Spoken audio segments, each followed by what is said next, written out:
ምንድነው የምታረገው ልጄ? እባክህ ምንድነው የምታረገው? ስማኝ አንተ ሽማግሌ፣ በድጋሚ እንዳላይህ ብያለሁ። እንካ ብላው ይሄን።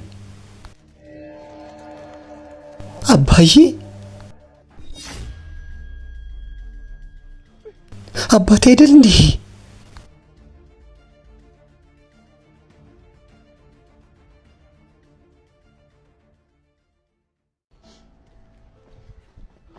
አጎት ደህና ነው አይደለ እርሶ?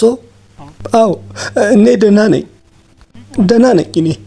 አይ በጭራሽ እርሶ ደህና አይመስሉኝም።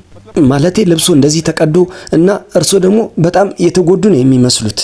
እናም እርሶ ደህና አልመሰሉኝም። እባክዎትን ይንገሩኝ፣ ምንድነው መረዳዎት ነገር ይኖር ይሆን? አይ እኔ ምኑኝ ያለው ደህና ነኝ፣ እኔ ደህና ነኝ። አይ አይሆንም አጎት፣ አይሆንም አጎት። እኔ የሚሸኙት ቦታ ይኖር ይሆን? ማለቴ ወደ እርሶ ቤት ይሄው መኪናዬ፣ እኔ በመኪና ያደርሶታለሁ። ይንገሩኝ እንሂድ። የማን ቤት? እኔ ምንም ቤት የለኝም እኮ እዚሁ ነው እኔ ማርፈው። እኔ ምንም ቤት የለኝም። አዎ አጎት፣ ለምንድን ነው ግን እንደዚህ እያሉ ያሉት? ከእርሶ ቤተሰብ ውስጥ ማንም ሰው የሎትም እንዴ እርሶ? 2 ወንድ ልጆች አሉኝ። አንደኛው ትንሹ ልጄ ከቤት ገፈታቱን አውጥቶ ወደ ውጭ ጣለኝ። ምንድነው የምታረገው ልጄ? እባክህ ምንድነው የምታረገው?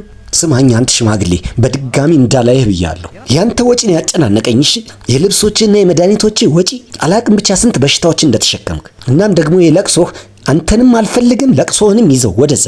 ከልጅነት ጀምሮ አሳድጌ አስተምሬ እንዴ ከምበላው እየቀነስኩ እኔ ላንተ ምን ያላደረኩልህ ነገር አለ?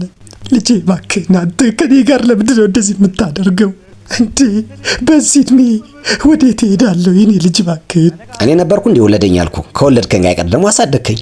ያንተ ኃላፊነት ነበር እኔ ነኝ ማስተማር። እና ይሄ ማለት እድሜ ልኬ ልሸከመ እንዴ? የትም ገደል ግባሽ።